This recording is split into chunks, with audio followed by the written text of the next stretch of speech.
सच ही कहा है बुजुर्गों ने कि जिसे अल्लाह रखे उसको कौन चखे। मतलब कि अल्लाह ने रिस्क देना है तो कोई इस रिस्क को उस दी रूह तक पहुंचने से कोई रोक ही नहीं सकता, और जब अल्लाह ने मौत लिख दी तो कोई इस शख्स को बचा नहीं सकता। ऐसा ही एक ऐसा हैरान कुन वाकया पेश आया है भारत में, जहां सुपरमैन बच्चा कई हादसात कातलाना वाकयात के बावजूद जिंदा बच गया। तफसीलात बता रहे हैं, जिनका कहना है कि शुमाली भारत रियासत उत्तर प्रदेश के हुमैरपुर कस्बे में सड़क पर बने पुल के करीब एक दरख्त से लटका हुआ बच्चा पाया गया था, जिसकी जान लेने के लिए उसके अपने सगे वालिदैन ने उसको एक ब्रिज से नीचे सड़क पर फेंक दिया था। मुद्दई लाख बुरा चाहे तो क्या होता है, वही होता है जो मंजूर खुदा होता है।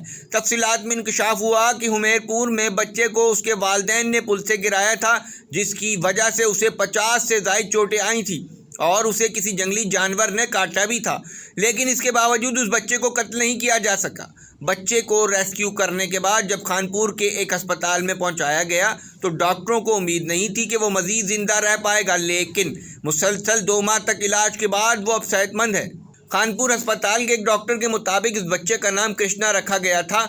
उस बच्चे ने 26 अगस्त को एक ऐसी ज़िंदगी जीने की शुरुआत की जो शायद उसके लिए नहीं चाही गई थी। वो मज़ीद कहते हैं कि इलाज मुआलजे की वजह से मुकम्मल सेहतमंद होने के बाद जब कृष्णा ने अस्पताल छोड़ा तो शायद ही ऐसी कोई आंख हो जो अश्कबार ना हुई हो। कृष्णा से अस्पताल के अमले और डॉक्टर्स की खासी दिल लगी हो गई थी, इस वजह से उसके अस्पताल से जाने पर सब रंजीदा थे। लाली लाजपत राय अस्पताल खानपुर के प्रिंसिपल संजय काला के मुताबिक हमें ये बच्चा हुमैरपुर की जिला इंतजामिया की जानिब से रेफर किया गया था। इस बच्चे को उसके वालिदैन की जानिब से एक ऊंचे पुल से फेंका गया, लेकिन खुशकिस्मती से वो नीचे आकर जमीन पर गिरने के बजाय एक दरख्त में फंस गया। बच्चे की पुष्ट से जाहिर होता है कि उसे कौवों और दूसरे जानवरों ने काटा भी था।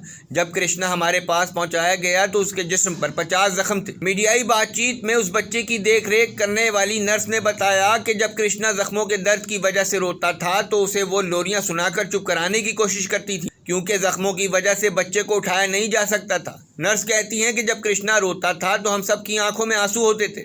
हम उसके जख्मों पर फूंके मारते थे ताकि उसे दर्द से कुछ राहत मिले। डॉक्टर काला के मुताबिक 2 माह तक जारी रहने वाले इलाज मुआलजे के बाद कृष्णा सेहतमंद हो गया है। उसे 24 अक्टूबर को पुलिस और चाइल्ड प्रोटेक्शन कमेटी के हवाले किया गया। डॉक्टर काला कहते हैं कि अगर वालिदैन उससे नहीं भी चाहते तो वो पुल से नीचे ना फेंकते, वो उसे अस्पताल छोड़ जाते, किसी मंदिर या मस्जिद में छोड़ जाते, मगर यूं उसे गिराते ना। अर्ज न्यूज़ के कायरीन और नादरीन के लिए याद दिलाते चलें कि भारत के गरीब वालिदैन अपने बच्चों को पाल नहीं सकते तो जंगलात में फेंक देते हैं या ज़मीन में जिंदा दाब देते हैं।